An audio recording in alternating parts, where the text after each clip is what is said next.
Hello once again. I would be discussing the possible mitigation strategies that could be used here in Mandaue City. The software we use in modeling and running simulations in Mandaue City is ENVI-met. It simulated the effects of material composition and urban modifications on the urban microclimate. With this, it has the capability to provide insights and solutions to urban planners. There is a total of 3 study sites. For study site 1, MC Briones Street is part of the Cebu Central Nautical Highway. That is the gateway to cities and municipalities from the north of Cebu and south of Cebu. It has the typical urban setting wherein many commercial buildings are situated along the highway. Heavy traffic is often observed, especially during rush hours. It is an established zone with commercial, industrial, and residential establishments with an area of 0.15 square kilometers.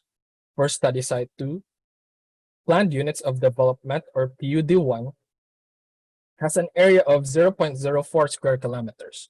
It is a planned commercial and residential zone that is currently being developed. It includes the Park Mall area, Bai Hotel, and the Cebu International Convention Center. This area is unique from MC Briones because there are still many empty lots that could either be developed to a commercial space or an open park in the future. Lastly, study site 3 is a supposedly vegetation area in Barangay Paknaan, but now is converted into settlements and roads. It has an area of 0.02 square kilometers. It is near the Mangrove Eco Park. We will be comparing the 2014 and 2019 conditions of that area. This area is studied in line with the Mandaue LGU advocacy in conserving the mangrove area.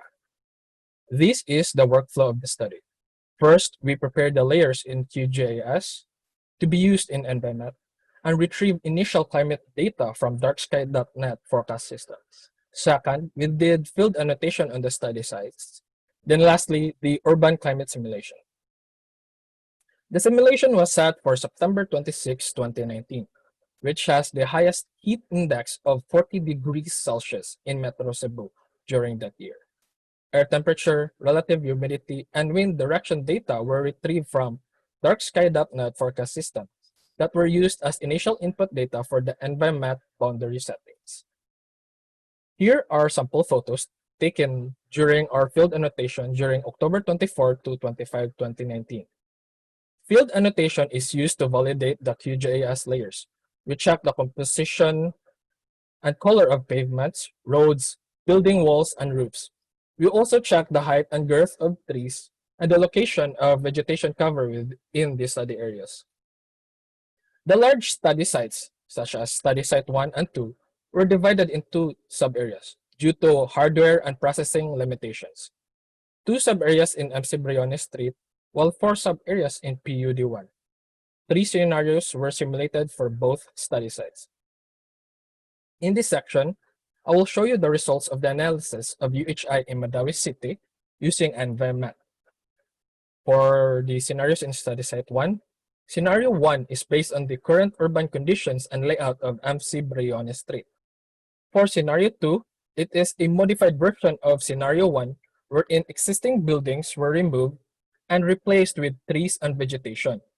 A total of 282 trees were added along the pedestrian pathway, spaced every 10 meters. While scenario 3 is a modified version of scenario 1, wherein building roofs were modified into green roofings. The roofs were added with sandy loam substrate and also grass. This is the result of the ENVI-met simulation. This is a time lapse of air temperature maps that shows the change of air temperature over time from 6 a.m. to 6 p.m. Again, air temperatures start to heat up during morning, peak during afternoon and early afternoon, and started to decrease during late afternoon and evening.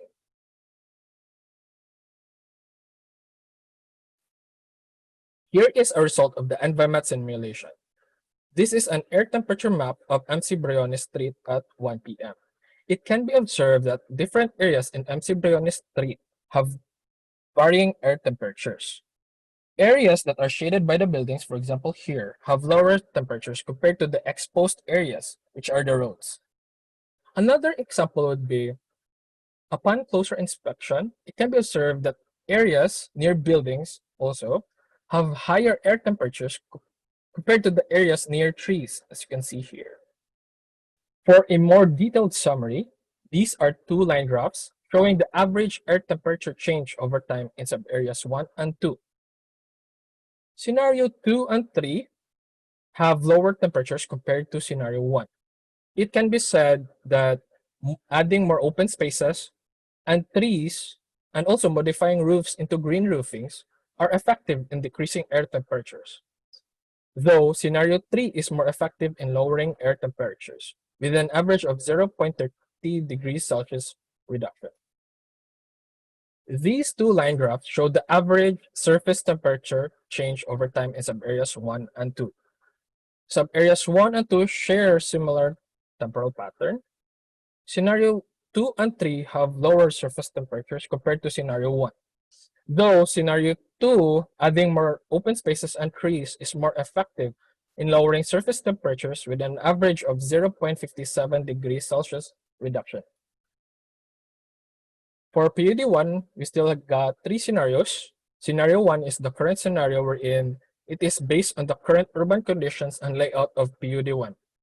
Scenario 2 is a modified scenario wherein the other sub-areas remain as is, while sub-area 3 was converted into a commercial area with 4 buildings.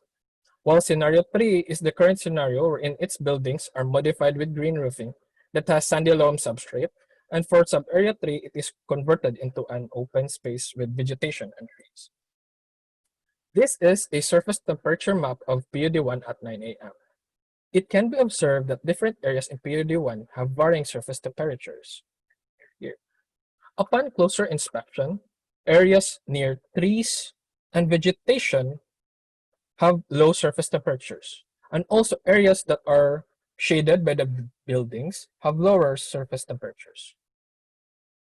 On the other hand, hotspots like the concrete roads and asphalt roads have higher surface temperatures. It can be noted that asphalt roads have higher surface temperatures compared to the concrete roads.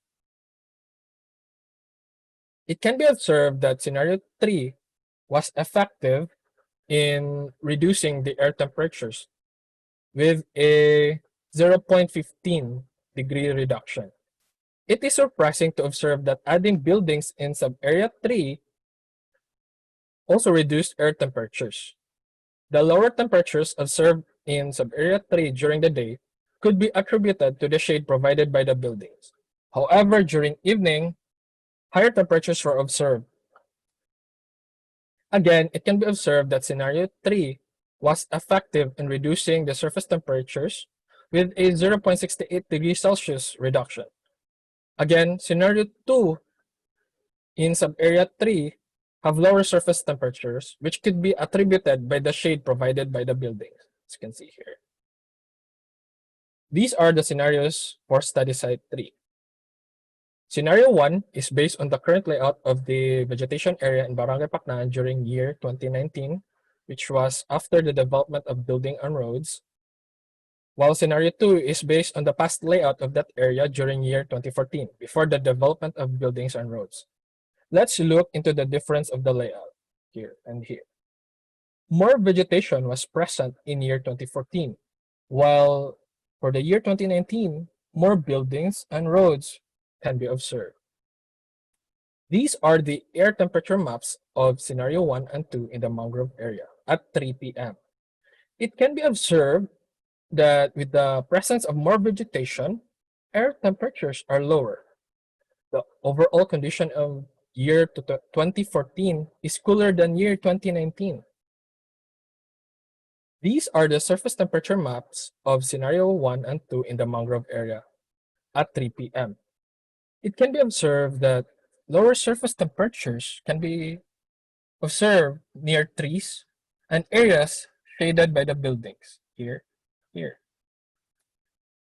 For a more detailed summary, these two line graphs show the average air temperatures and surface temperatures change over time.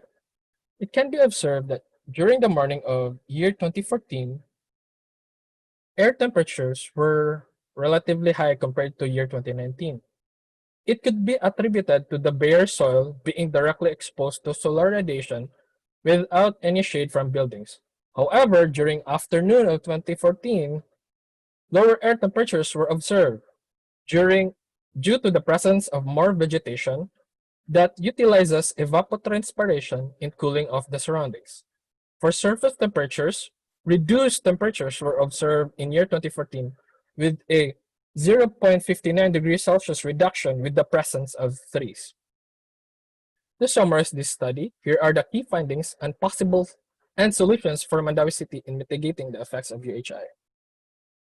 Modification of Mandaue City's urban design could greatly alleviate UHI occurrence in the city, such as increasing its vegetative areas and open spaces, and use of green materials for building construction. It is recommended to use the presented scenarios as basis for future urban plans and environmental projects of the city. It is also recommended to continue the advocacy in protecting and conserving the mangroves since these are effective in mitigating UHI. That's the end of my presentation. Thank you for listening.